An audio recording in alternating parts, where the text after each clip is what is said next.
Hello guys, welcome to our channel. This is Teja. ప్రస్తుతం మనతో పాటు పొలిటికల్ అనలిస్ట్ కృష్ణకుమారి గారు. నమస్తే మేడం. నమస్తే. సో రీసెంట్గా జనసేన అధినేత పవన్ కళ్యాణ్ గారు అలాగే టీడీపీ నాయకులు చంద్రబాబు నాయుడు గారు వీళ్ళిద్దరూ కూడా కలవడం జరిగింది. అండ్ ఇద్దరు కూడా ఈస్ట్ గోదావరికి సంబంధించి కొన్ని సీట్లు అయితే అనౌన్స్ చేయడం జరిగింది. అండ్ పవన్ కళ్యాణ్ గారు 40 సీట్ల వరకు డిమాండ్ చేస్తున్నారు. చంద్రబాబు నాయుడు గారు 20 నుంచి 25 వరకు ఇచ్చే ఛాన్సెస్ ఉన్నాయంటూ కూడా ఒక మాట అయితే వెలుగులోకి వచ్చింది. సో దాని గురించి ఇది కొంచెము ఇబ్బందికరమైన పరిస్థితేనండి.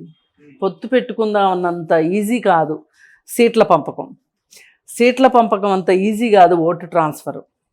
ఇప్పుడు వీళ్ళిద్దరూ ఒక అండర్స్టాండింగ్లోకి, ఒక కాంట్రాక్ట్లోకి ఎంటర్ అవుతున్నారు. వీళ్ళిద్దరు ఎంటర్ అయితే సరిపోదు. వీళ్ళిద్దరితో పాటు వీళ్ళ నాయకులు, వీళ్ళకి ఓట్లు వేయాలనుకున్న ఓటర్లు కూడా ఈ కాంట్రాక్ట్లోకి రావాలి. అంతే కదా.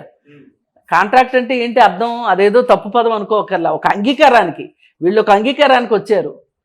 ఒక అంగీకార పత్రం రాసుకుంటున్నారు. ఒక అగ్రిమెంట్లోకి ఎంటర్ అవుతున్నారు కదా. మరి సీట్లు ఎన్ని ఇచ్చుకోవాలి, ఎవరికి ఎక్కడ బలం ఉంది?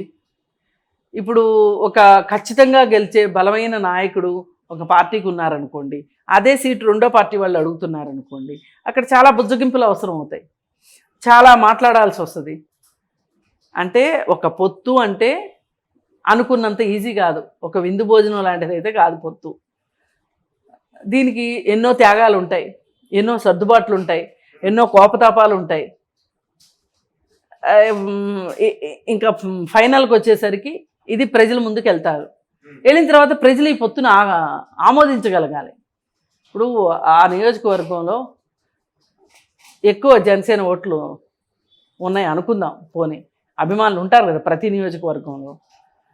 ఎక్కడో మాకు సీట్లు సరిగా ఇవ్వలేదనో లేకపోతే ఇంకోటో రీజన్ పెట్టుకొని అసలు తెలుగుదేశానికి ఓటు ఎందుకు వేయాలి అనుకున్నారనుకోండి, అక్కడ పొత్తు ధర్మం ఉండదు కదా. ముందు నాయకులు పాటిస్తే పొత్తు ధర్మాన్ని ఓటర్లు పాటిస్తారు తర్వాత.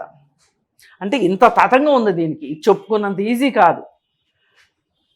ఇప్పుడు మొన్న తెలంగాణలో కాంగ్రెస్ పార్టీకి, సిపిఐకి ఎన్నికల అవగాహన ఉంది. ఒక సీట్ ఇచ్చారు. ఆ ఒక సీట్లో వాళ్ళు 28,000 మెజారిటీ తోటి వాళ్ళు గెలిచారు. సిపిఐ వాళ్ళు గెలిచినప్పుడు అంటే అక్కడ అర్థం ఏంటి అంటే, అక్కడ కాంగ్రెస్ ఓటు ట్రాన్స్ఫర్ అయింది ఖచ్చితంగా. అవ్వకపోతే ఆయనకు అంత మెజారిటీ వచ్చి ఉండేది కాదు కదా. గెలవాలి, మెజారిటీ కూడా తెచ్చుకోవాలి. ఏదో మరి ఇట్లాంటి గెలుపు కూడా కాదు. 100-200 ఓట్లతో మెజారిటీ కూడా కాదు, 28,000 ఓట్ల మెజారిటీ. అంటే అక్కడ ఖచ్చితంగా ఏమైనా సరే ఈ క్యాండిడేట్ని గెలిపించుకోవాలి అని ఓటర్లకు ఉండాలి. అలాగే ఇరు పార్టీల నాయకులకి ఉండాలి. అప్పుడే ఇలా జరుగుతుంది. ఇప్పుడు ఇక మనం సీట్ల దగ్గరికి వద్దాం. ఆయన 40-45 అడుగుతున్నారు, ఈయన 20-25 ఇస్తా అంటున్నారు. ఇది ఎట్లుంటుందంటే, ఇప్పుడు ఈయన 25 అడిగాడు అనుకోండి పవన్ కళ్యాణ్, అప్పుడే చంద్రబాబు నాయుడు గారు ఏమంటాడు? 10-15 అంటారు. అందుకని ఎక్కువకి వేస్తే కావాలనుకున్న దగ్గరికి వ్యవహారం వస్తుంది అని నమ్మి వాళ్ళు 45 అడుగుతున్నారు. ఈయన 25 ఇస్తానంటున్నారు, 20-25 ఇస్తానంటున్నారు. ఈ మాదిరిగా పొత్తు కుదిరితే కూడా ప్రభుత్వ వ్యతిరేక ఓటు చీలనివ్వను అని పవన్ కళ్యాణ్ అన్నందుకు కాను ఆయన ఈ పొత్తు మీద ఆయన నిలబడి చిత్తశుద్ధిగా, త్రికరణ శుద్ధిగా పనిచేస్తే ఈ ఇద్దరి పొత్తుతోటి వీళ్ళు అధికారంలోకి వస్తారు. ఇది నిర్వివాదాంశం.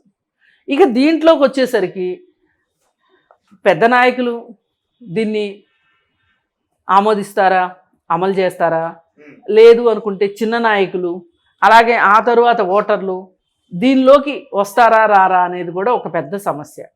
ఇప్పుడు అక్కడ వాతావరణం ఎలా ఉందంటే, ఆంధ్రప్రదేశ్లో వాతావరణం జగన్మోహన్ రెడ్డికి పల్లెటూర్లలో ఆయనకి ఓట్లు పడతాయి, ఓటు శాతం ఎక్కడ చెక్కు చెదరలేదు, పట్టణాల్లోనే ఓటు శాతం చెదిరింది అని చెప్తున్నారు. అంటే ఇప్పుడు వీళ్ళు ఎక్కువ కాన్సన్ట్రేట్ చేయాల్సింది ఎక్కడ? మరి పల్లెటూర్లలో ఎక్కువ కాన్సన్ట్రేట్ చేయాలి, పట్టణాల్లో చెయ్యొద్దని కాదు.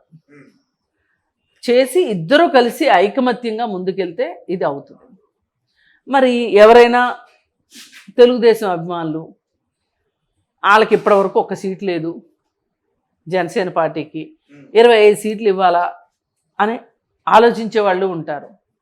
అసలు మా పవన్ కళ్యాణ్ లేస్తే మనిషి కాదు, చాలా పాపులారిటీ ఉంది, చాలా గ్లామరస్ ఫేసు ఆయనది, ఆయనకు చాలా పలుకుబడి ఉంది, మాకు ఈయన సీట్లు ఇంకెక్కువ సీట్లు కావాలి, లేదు అనుకుంటే అసలు మా పవన్ కళ్యాణ్కి ఉన్న తెలివితేటలకి గ్లామర్కి అసలు ఆయనే సీఎం అవ్వాలి అనుకునే వాళ్ళు కూడా ఉంటారు. ఇలా రకరకాలు ఉంటారు. పొత్తు అనేది అంత ఈజీ అయిన విషయం కాదు. ఇప్పుడు మనం అనుకున్నట్లు ఈ సీట్ల ప్రకారం ఇట్లా ముందుకెళ్తే గనక ఇది కొంచెం వాస్తవానికి దగ్గరగా ఉన్నట్టు అనిపిస్తుంది. యాజ్ ఏ పొలిటికల్ అనలిస్ట్గా నాకు తెలుగుదేశం జనసేన నాకు సమదూరమే. మనం మామూలుగా మాట్లాడుకుంటే ఈ పర్వాలేదు, ఇప్పుడు ఇంతకంటే తక్కువ ఇస్తానంటే ఆయన పవన్ కళ్యాణ్ పొత్తులోకి రాలేదనుకోండి, అది కష్టమే అవుతుంది. నిజానికి ఇప్పుడు ఆయన ఒంటరిగా పోటీ చేస్తే ఆయనకి సీట్లు రావు, తెలుగుదేశం ఓడిపోయే పరిస్థితి ఉంటుంది, ప్రభుత్వ వ్యతిరేక ఓటు చేలుతుంది. కాబట్టి ఇప్పుడు ఎప్పుడైనా దేనికైనా స్టెప్ బై స్టెప్ వెళ్ళాల్సి తప్పితే ఒకేసారి పెద్ద గంతు వేయకూడదు కదా.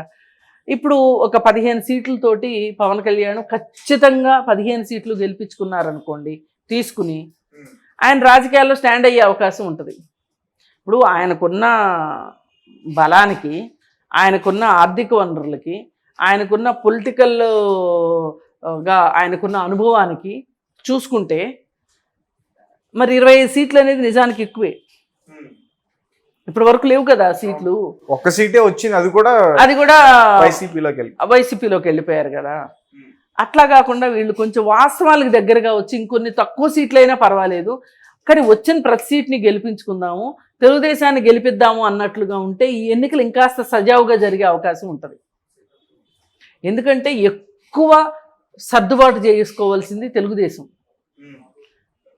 ఎక్కువ సీట్లు వాళ్ళు పోటీ చేస్తారు కాబట్టి. అది నిజానికి పెద్ద పార్టీ కాబట్టి, ఎప్పటి నుంచో ఉన్న 40 ఏళ్ల పార్టీ అది.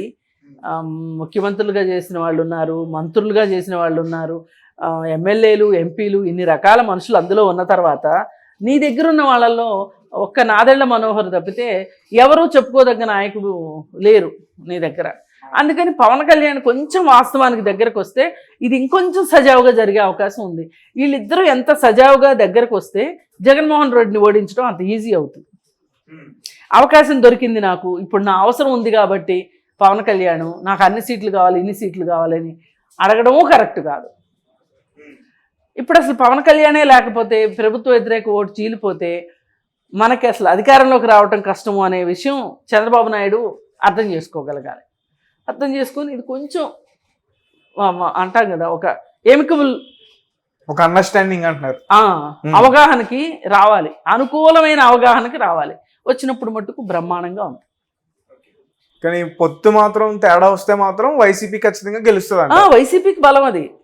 అందుకే వాళ్ళు పుల్లలు పెడతా ఉంటారు కదా ఎప్పటికప్పుడు, ఈ పొత్తును విచ్ఛిన్నం చేయాలని. మేము సింగిల్గా వస్తాం, మీకులాగా మీది కౌరవుల సేన, మాది పాండవుల సేన, మాకు శ్రీకృష్ణుడు ఉన్నాడు. ఇప్పుడు ఆయన అన్నీ జగన్మోహన్ రెడ్డి మహాభారతాలే చెప్తున్నాడు. ఇప్పటిదాకా ఎప్పుడు మహాభారతాల జోలికి వెళ్ళినోడు కాదు ఆయన. దుష్ట చతుష్టయం అంటున్నాడు, అస్మదీయులు తస్మదీయులు, వీళ్ళు రాక్షసులు, ఇవన్నీ కేసీఆర్ దగ్గర నుంచి నేర్చుకున్నట్టున్నాడు. లేదంటే మొన్న వెళ్ళినప్పుడు ఏమైనా పాఠాలు చెప్పి పంపించాడు, ఇట్లా మాట్లాడితే ఆయన అట్లే మాట్లాడావు. లంకలో పుట్టిన వాళ్ళు అందరూ ఆంధ్ర వాళ్ళే, రాక్షసులే, ఆ రాక్షసులు అందరూ ఆంధ్ర వాళ్ళే అని చెప్పి మాట్లాడేవాడు. అట్లా ఈయనకు కూడా బాగా నేర్పించినట్టున్నారు. అందరూ ఒకటే నా మీదకి వస్తున్నారు అని చెప్పి చాలా సానుభూతి మాటలు మాట్లాడుతున్నాడు కదా. మరి వాటికి విరుగుడుగా వీళ్ళు ఇద్దరు ఒక మంచి అండర్స్టాండింగ్ తోటి ముందుకెళ్తే కానీ ఆపరేషన్ సక్సెస్ కాదు. కానీ ఈ జనసేన క్యాడర్లో కానీ టీడీపీ క్యాడర్లో కానీ మెంబర్స్లో ఒక కోల్డ్ వార్ నడుస్తుందేమో అని నేను అనుకుంటున్నాను మేడం. చాలా మంది అంటున్నారు ఇది. ఈ కోల్డ్ వార్ ఎందుకు ఉంటుంది అంటే సహజమే. ఇప్పుడు ఈ పార్టీలో కావచ్చు, ఆ పార్టీలో కావచ్చు, ఎన్నికల నాయకులు కొంతమంది ఉంటారు. అభ్యర్థులుగా నిలబడాలి అనే ఒక ఉత్సాహంతో వాళ్ళు వాళ్ళకి ఎంత పలుకుబడి ఉంది ప్రజల్లో, వీళ్ళు ఎంత ప్రజలకు ఏం చేశారు అనేది దానికన్నా పక్కన పెట్టేసేసి అసలు ఎన్నికల్లో పోటీ చేయడమే పరమావధి అన్నట్లుగా ఉండే వాళ్ళు కొంతమంది ఉంటారు. వాళ్ళు బాగా పైసలు బ్యాచ్ అనమాట.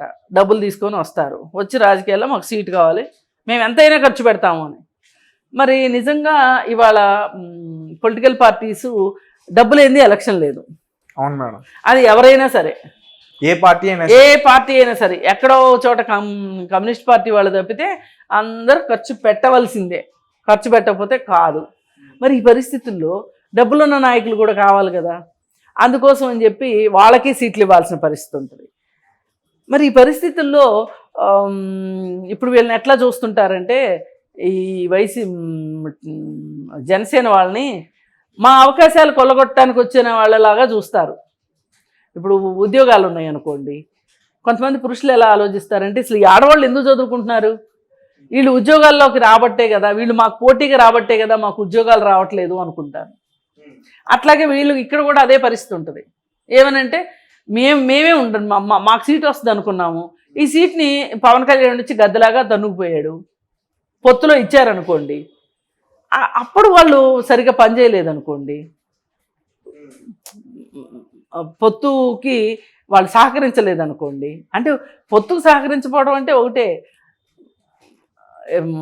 ప్రచారంలో కానీ లేకపోతే ఎలక్షన్ రోజు ఓటర్లని పోలింగ్ స్టేషన్కి తీసుకొచ్చి ఓటు వేయించే వరకు వీళ్ళదే కదా బాధ్యత. అంటే సెంటర్ లోపలికి తీసుకురాలేరు కానీ చీట్లు ఇవ్వడం దగ్గర నుంచి, క్యాంపెయిన్ చేయడం దగ్గర నుంచి, ఎవరిని పట్టుకుంటే ఒక 10 ఓట్లు పడతాయని ఆలోచించే దగ్గర నుంచి ఇవన్నీ నాయకులు చేయాల్సిందే కదా.